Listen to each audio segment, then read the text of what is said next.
तो इसलिए किताबी ज्ञान छोड़कर थोड़ा प्रैक्टिकल बनने का वक्त आ गया है। चाहे बच्चा 1 साल का हो या 10 साल का, हर पेरेंट की लाइफ में ये फेज जरूर आता है जब उसका बच्चा टेम्पर टेंट्रम थ्रो करता है। मतलब बच्चा जोर जोर से रोता है, चीखता है, चिल्लाता है, चीजें फेंकता है, काटता है, मारता है और यहाँ तक कि रोते रोते अपनी सांस तक रोक लेता है, जिसे हम टेम्पर टेंट्रम्स कहते हैं। चीजों को कैसे हैंडल करें, इस पे आपने बहुत सारे वीडियोस देखे होंगे जिसमें आपको कहा जाता है कि आप बच्चों से इमोशनल कनेक्ट बनाइए, उनके इमोशंस को वैलिडेट कीजिए, उनको सिक्योर फील करवाइए, एक सिक्योर एनवायरमेंट दीजिए, उन्हें हक कीजिए, केयर कीजिए, लव कीजिए। लेकिन हम सभी को पता है कि जब बच्चे टेम्पर टेंट्रम थ्रो करते हैं तो इसमें से कुछ काम नहीं आता। तो इसलिए किताबी ज्ञान छोड़कर थोड़ा प्रैक्टिकल बनने का वक्त आ गया है। तो इसे कैसे हैंडल करें, इसके लिए इसके पीछे का रीजन जानना जरूरी है। हम सभी जानते हैं कि हम एडल्ट्स को भी जब गुस्सा आता है तब गुस्से में बहुत बार हम कुछ ऐसी चीजें बोल देते हैं या कुछ ऐसी चीजें कर देते हैं जो आगे जाके जब हमारा गुस्सा शांत होता है तब हमें उन चीजों का रिग्रेट होता है और हमें रियलाइजेशन होता है कि हमें वो चीजें बोलनी और करनी नहीं चाहिए थी और हम उन चीजों के लिए माफी भी मांग लेते हैं। तो बच्चों में भी बड़ों की तरह 2 टाइप के ब्रेन्स होते हैं, एक होता है रिएक्टिव ब्रेन और एक होता है लॉजिकल थिंकिंग ब्रेन।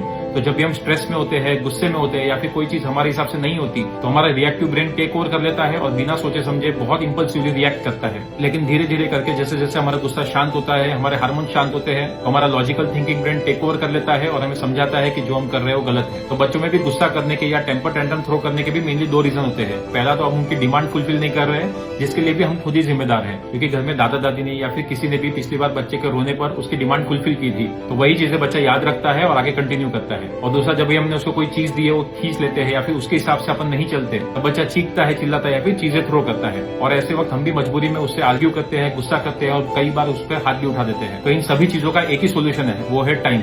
जैसे जैसे टाइम जाएगा बच्चे का रिएक्टिव ब्रेन धीरे धीरे करके शांत होगा और लॉजिकल रीजनिंग ब्रेन धीरे धीरे टेक ओवर करेगा और अपने आप बच्चे को रियलाइज होगा कि वो जो कर रहा है वो गलत कर रहा है और वो अपने आप आके आपको सॉरी बोलेगा।